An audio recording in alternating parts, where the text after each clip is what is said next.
pray for me that I may come, pray for me that I may do the will of God. Twasisinkana mu church nga tusaba fena obudde ne bujja nga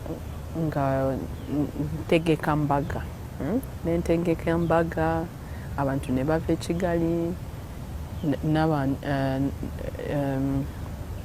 ebintu byonna ne tubikola. Reception yabadde Kabila country. Yabadde 25th of February. So nenzukuka ku macha nengenda mu saloon nenkola enviri zange nenyuma.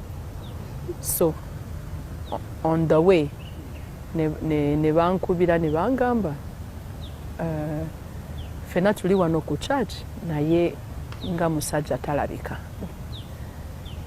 Ne bangamba tukole tutya nembagamba omanyi kanzije ntuke ku church tulabe. Nga nze nebuuza oba Mukama agenda kukikyusa kibeere different. Bwe natuukayo nensanga nga taliiyo. Esimu ye yabadde nga teriiko. Esimu yabadde nga teriiko. Kati nentuuka nentuula mu motoka nembagamba omanyi nsooke mumpemu eddakiika then nzija.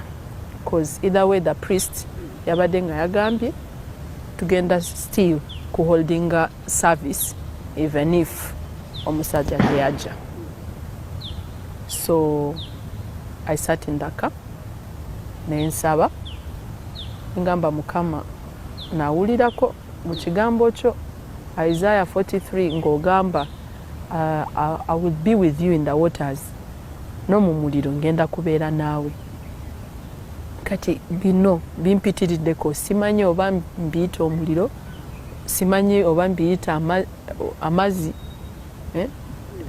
the waters, the rivers simanyi. I don't know what this is all about, but if you don't give me strength bwobanga tompadde amaanyi today sigenda kumalako. So immediately nawulira emirembe, nawulira amaanyi ge sisobola kunyonyola.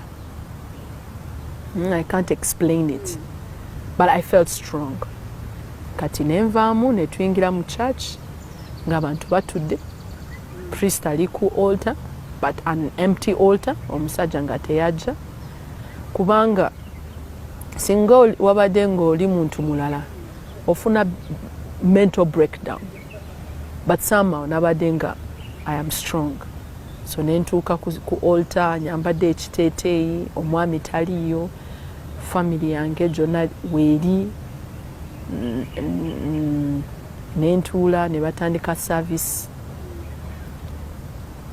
nga seetegeera nga ndi nga siri present. Ne bayimba,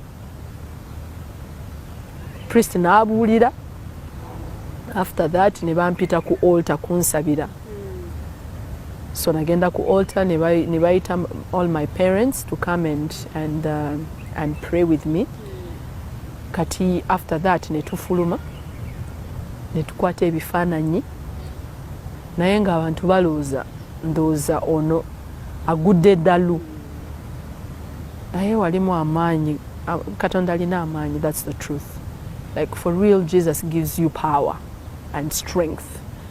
So if you don't believe in the Lord, I don't know how, simanyi what you would have done that day.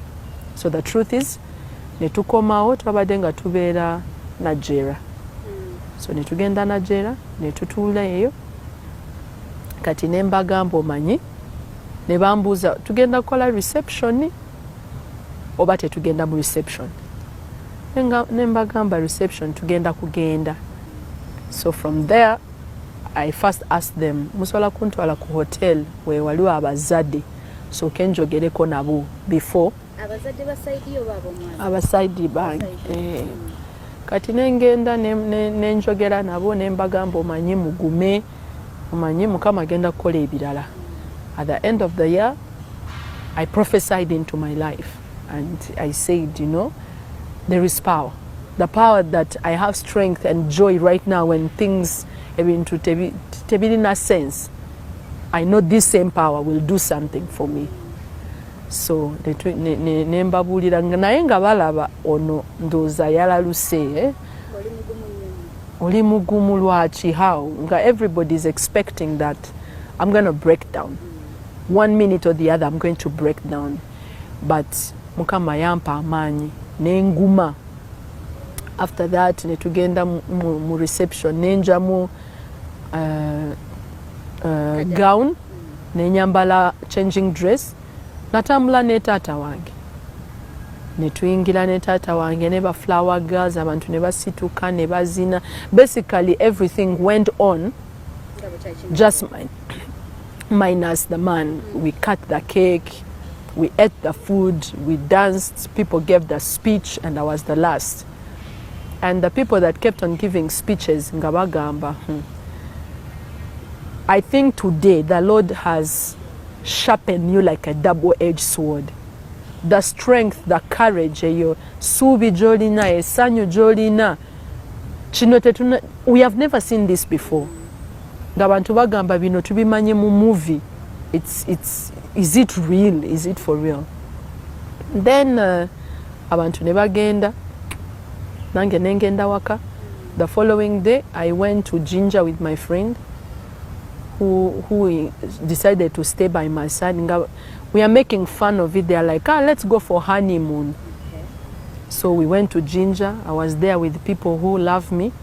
They didn't judge me. They never encouraging netugenda netubeereyo nga 1 week. Naye nga every time webaka ngozukuka nga webuuza, but was that for real? And the next time I met him, I had moved on in my heart.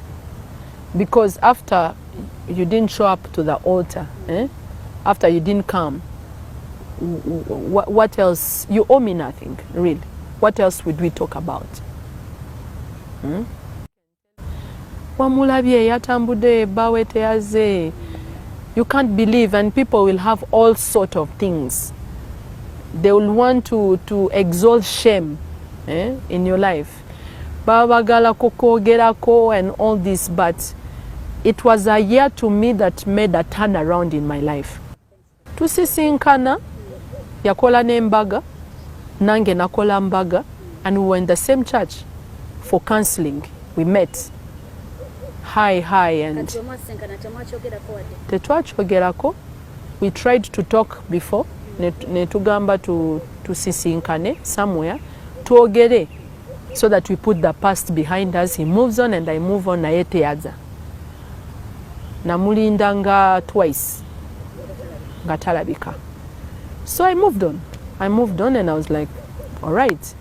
So after that mukama naleeta omusajja omutuufu weyantetenkenera. And when we were doing the counselings and everything, I had told him about the previous incidents namugambako. I can assure you I have no regret. It's omusajja we mukama yampa kati. He is the right man for me.